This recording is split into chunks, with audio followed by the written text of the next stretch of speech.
मग तेच आता विखे पाटलाच्या फडणवीस साहेबाच्या कानावर जाणं गरजेचं होतं. 28 ऑगस्टच्या आज सरकारनं या सगळ्या मागण्याची अंमलबजावणी करावी, सगळ्यात सुलभता आणावी. नसता 29 ऑगस्टला अंतर्वालीत आंदोलन सुरू होणार. मराठा समाजानं आजपासून 1 महिना तुमच्या हातात. तुम्हाला गावाची गावं पिंजून काढा.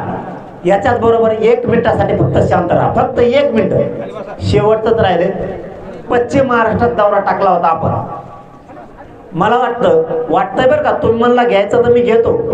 मला वाटतं, अरे मी काय सांगतो ऐक ना, पश्चिम महाराष्ट्रात आपण दौरा टाकला होता, तारीख डिक्लेअर केली नव्हती. पण मला असं वाटतं तिकडे येऊन 3-3 तालुक्याच्या 4-4 तालुक्याच्या बैठका तुमच्या घ्यायचं चाललंय गाठी भेटीचं. मला वाटतं त्या जर थांबविलं तर चांगलं राहील. त्याचं कारण तर सांगतो, तुम्ही नाही म्हणलेत मी येतोय, पण ऐकून घ्या. पुरी ताकद आंदोलनावर मराठ्यांना दोनदा यावं लागत, समजून घ्या. एकदा मी तिकडे आल्यावर त्या दौऱ्यात मराठ्यांना त्यावेळेसही ये नाही आणि पुन्हा इकडं पण ये नाही. डबल खर्च करून आपला समाज अडचणीत घालण्यापेक्षा तुम्ही जर आजपासून पश्चिम महाराष्ट्रासह महाराष्ट्र पुरा जर पिंजून काढला, तुमचं बैठका घेऊन पण काय 5ही गॅजेटियर लागले पाहिजे सातारा संस्थांसह. 1 मिनिटासाठी शांत व्हा फक्त, कारण महत्वाचा मुद्दा आहे. तुमचा पण काय, मी जर तिकडे दौऱ्यावर आलो तर आपण जागृती करू, गॅजेटियर घ्यावेत म्हणून. इथून बी आपण गॅजेटियरच घ्यायला लागलो, तुमच्यासाठीचे, मराठवाड्यासाठीचे, विदर्भासाठीचे. त्यांच्या नोंदी निघाल्यात, त्यांना व्हॅलिटी देत नाही. 2 आपल्याला समाजाला खर्च होईल. मी आल्याच्या नंतर सुद्धा कार्यक्रमाला बैठकाला खर्च, आणि पुन्हा इकडं पण ये नाही. त्यासाठी दोन्हीची एकच ताकद करू ना. मी बैठकाला आल्यावर तिथं समाजाला ये नाही, इकडं पण ये नाही. तुमचाच खर्च वाचत. पुऱ्यांनी महाराष्ट्र पिंजून काढा. मुंबई, कोकण, पश्चिम महाराष्ट्र, मराठवाडा, विदर्भ, खानदेश. विदर्भ खानदेशाला आरक्षण असू सुद्धा बिचारा आपल्यात येतोय. खरंच ना, तो कुणबी असून येतोय. त्यांसाठी टाळ्या वाजल्या पाहिजे. आपल्यासाठी धावून येते. ज्यांना नाही निघालेत त्यांचे पण निघायला लागले. असं मला वाटतं की आपण ते जर थांबवलं तर बरं होईल. कारण मला आजपासून महिनाभर आंदोलनाची एका जागेवर अंतर्वालीत बसून तयारी करावी लागणार आहे. आणि मला उपोषण करायचं म्हणल्यावर मला 1 महिनाभर आराम गरजेचा आहे. म्हणून म्हणतो, आपण गॅजेट ते घेतल्यानंतर तुम्ही सगळे लोक, मी तिकडे येण्यापेक्षा तुम्ही जर इकडे आले, तुमच्या गॅजेटियरचा JR काढल्याच्या नंतर आपण विजय रॅली काढू. पश्चिम महाराष्ट्र आनंद उत्सव.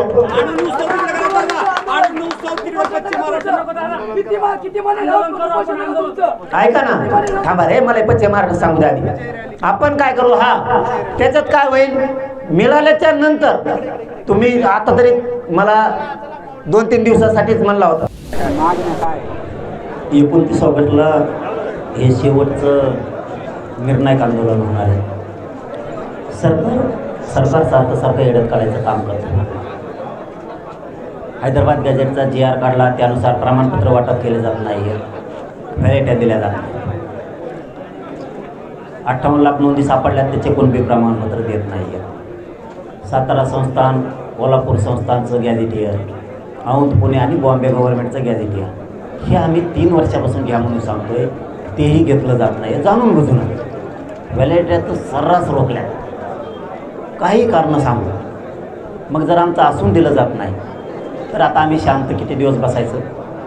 म्हणून फडणवीस साहेबांना सांगणं, तुम्ही हे का देत नाही आहे, का तुम्ही गुन्हे मागं घेतले नाहीत, का तुम्ही EWच्या SCBCच्या पोरांचा वाटोळा केला, का तुम्ही OBCचा JR काढला मराठ्यांसाठी सगळ्यांना सोयी सवलतीचा, तरीही तुम्ही त्या का लागू केल्या नाहीत.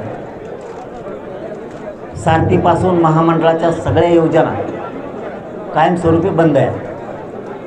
पंजाबराव देशमुखांची योजना बंद, पोरांना हॉस्टेल नाही आहे, पोरांना परराज्यातल्या शिक्षणासाठी कुठल्या सुविधा नाही आहे. फक्त सांगायचं आणि JR काढायचं. मग आता 3 वर्ष ऐकलं, आता मी ऐकत नाही.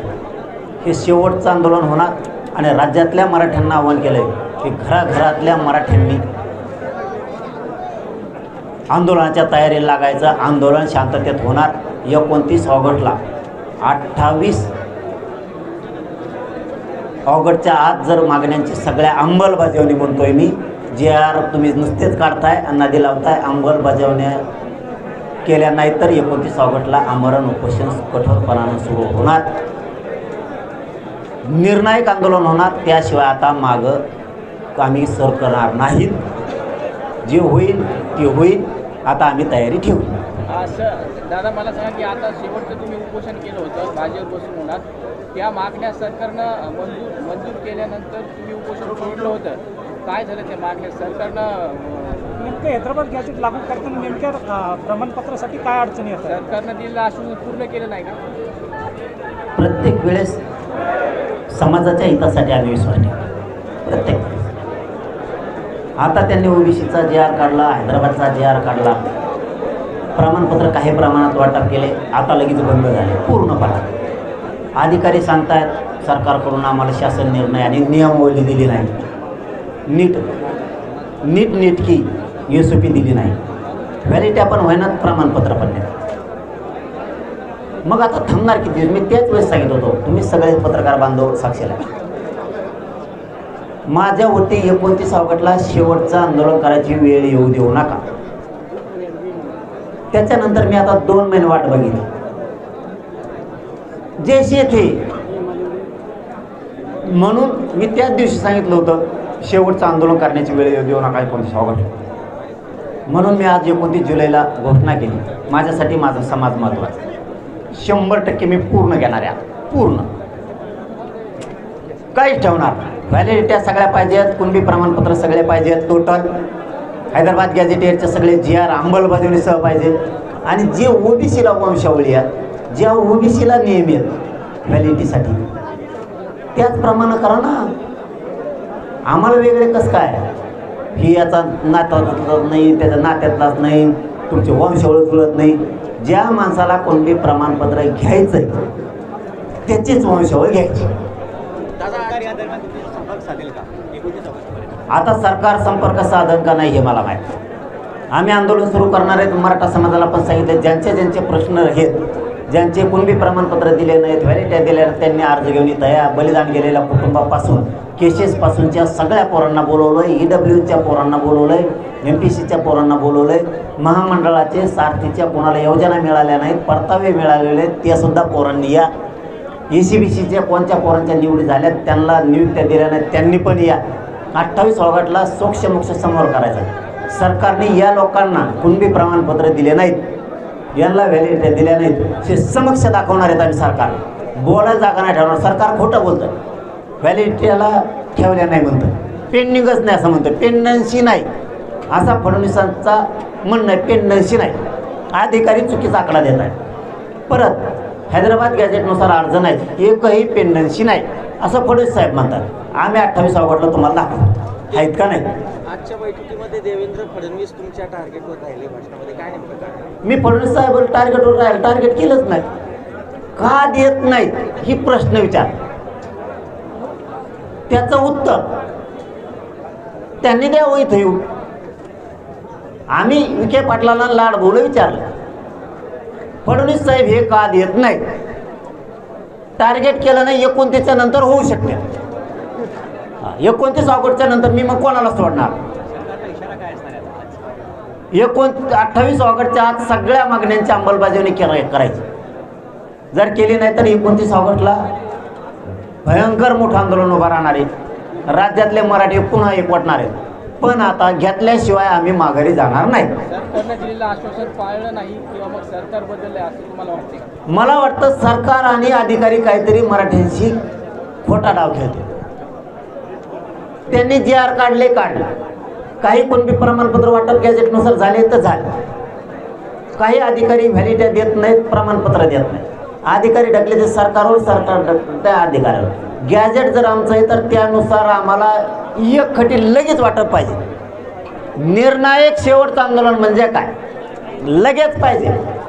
मराठवाड्यातल्या मराठ्यांना लगेच कोणी प्रमाणपत्र वाटून टाका. गॅजेट प्रमाण देतो फितो नंतर फिंतर नाही. लगेच. प्रसाद आता थेट इशारा आहे. हो, लगेच वाटप पाहिजे. 3 वर्ष वेळ दिला, किती देतो सरकार? गॅझेटमध्ये इतकी नोंद आहे ना, तितक्या नोंदीचं प्रमाणपत्र लगेच वाटप कर. 12 दिवशी 13 दिवशी नाही, तोवर आंदोलन सुरू आहे. प्रसाद लाड आता इथून मागं तसं नाही केलं. इथून माग काय मागितला महिनाभर वेळ, ठीक आहे दिला. आता वेळ नाही. गॅझेटमध्ये जेवढ्या नोंदी आहेत त्या नोंदीचे प्रमाणपत्र लगेच द्यायचे, तेव्हा आंदोलन सुरू. व्हॅलिडिटी जेवढं दाखल केलं त्या लगेच द्यायचं, तेव्हा सुरू. जेवढे पोरं नोकऱ्याला घ्यायचे राहिलेत ते लगेच घ्यायचे, तरच सुटतं आंदोलन. 58 लाख नोंदीचे प्रमाणपत्र लगेच द्यायचे, तरच सुटतं आंदोलन. म्हणजे आता सूक्ष्म मोक्षचे डायरेक्ट लगेच द्यायचे, व्हॅलिडिटी पण लगेच द्यायचे. मंत्रालय स्थापन लगेच करायचं. ओबीसी सवलती आणि सोयीसुविधा लागू केल्या ना, तुम्ही केल्या ना, त्या लगेच त्याची अंमलबजावणी करून पोरांना त्याचे बेनिफिट झाले पाहिजे. करतो लागू होईलच ते जमणार. जेवढे विषय 23-24 ह्या 24 विषयाचा कायमचा तुकडा इथंच बसून काढायचा. आंदोलन सुटल्यावर नाही, उपोषण सुटल्यावर नाही, त्याशिवाय सुटत नाही. इतकी टोकाची भूमिका आता आम्ही समाजाने शेवटची घेतली आणि 1 महिन्यात आम्ही पूर्ण मिळवणार. आणि कसं देत नाही ते आम्ही बघतो. सरकारने आता मुख्यमंत्री 2 उपमुख्यमंत्री यायचंय का नाही, आंदोलनाची दखल घ्यायची का नाही ते त्यांनी ठरवायचंय. मराठे बघणार आहेत, नाही आल्यावर खरोखर हे मराठ्यांना फसवतच होते. ही संदेश महाराष्ट्रातल्या मराठ्यात जाणार आहे आणि तो एकदा संदेश गेला आणि एकदा रोष नाराजीचा निर्माण झाला की 2029ला सरकार गेलं.